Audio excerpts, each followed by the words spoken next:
ഞാൻ Marco കണ്ടുവരികയാണ് guys. ഇല്ലാത്ത പടം മക്കളെ, നിങ്ങൾ പോയില്ലെങ്കിൽ അത് നഷ്ടം. സീരിയസ്ലി ഞാൻ പറയാം, നിങ്ങൾ പോകണം.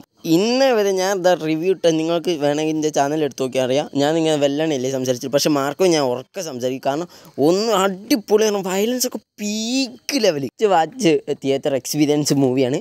നിങ്ങളെല്ലാവരും പോകണം. പക്ഷേ ഫാമിലി ആയിട്ട് ഒരിക്കലും പോകണ്ട, അത്രയ്ക്ക് വയലൻസ് ആണ്. കുട്ടീനൊക്കെ തല്ലിനൊക്കെ ഉണ്ട്, സീൻ സാധനമാണ്. 150 റുപ്യേൻ്റെ ടിക്കറ്റ് ഇനി ഒരു 50 റുപ്യ എനിക്ക് കൊടുത്താലും പ്രശ്നമല്ല മോനെ, അത്രയ്ക്കും കിട്ടില്ല.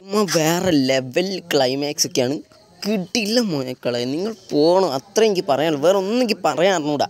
സത്യം അത്രയ്ക്കും അടിപൊളി പറഞ്ഞാൽ അടിപൊളി. ഇതൊക്കെ എന്തേത് ക്യാരക്ടറോൻ ചെയ്തെന്ന ബീജമൊക്കെ ഒരു രക്ഷയിലാണ്, ഒരു രക്ഷയില്ല. ബീജമൊക്കെ കിട്ടില്ലോ. നമ്മളവിടുന്ന് ഞാൻ ഫ്രണ്ട്സിന്ന് ഇങ്ങനെ പേടിപ്പിച്ചിട്ടൊക്കെ കൊണ്ടുപോയി. കാരണം വയലൻസ് ആണ് ഇതൊക്കെയാണ് പറഞ്ഞിട്ട് ഞാൻ ഇങ്ങനെ പോയതാണ്. ഈ ഒന്നും ഒരു രക്ഷയിലാണ്. വയലൻസൊക്കെ നമ്മൾ കാണുമ്പോൾ ഞാൻ വിചാരിച്ച് പേടിച്ചു തോന്നുന്നു. പക്ഷെ അങ്ങനെയൊന്നുമില്ല, എന്നാലും പേടിക്കാൻ മാത്രം ഉണ്ട്. ഞാനിത് എങ്ങനെയൊക്കെയോ കണ്ണുമൂട്ടിയൊക്കെയാണ് കണ്ടത്. അടിപൊളി സാധനം. കുട്ടികളെ ദയവ് ചെയ്തിട്ട് കൊണ്ടുപോയത് പ്ലീസാണ്, എൻ്റെ റിക്വസ്റ്റാണ്. കാരണം കുട്ടികളൊക്കെ കണ്ടാൽ ഡേഞ്ചറാണ്, അത്രയ്ക്കും ഡേഞ്ചർ പടാണ്. Okay bye. എല്ലാവരും സബ്സ്ക്രൈബ് ചെയ്യാൻ മറക്കല്ലേ.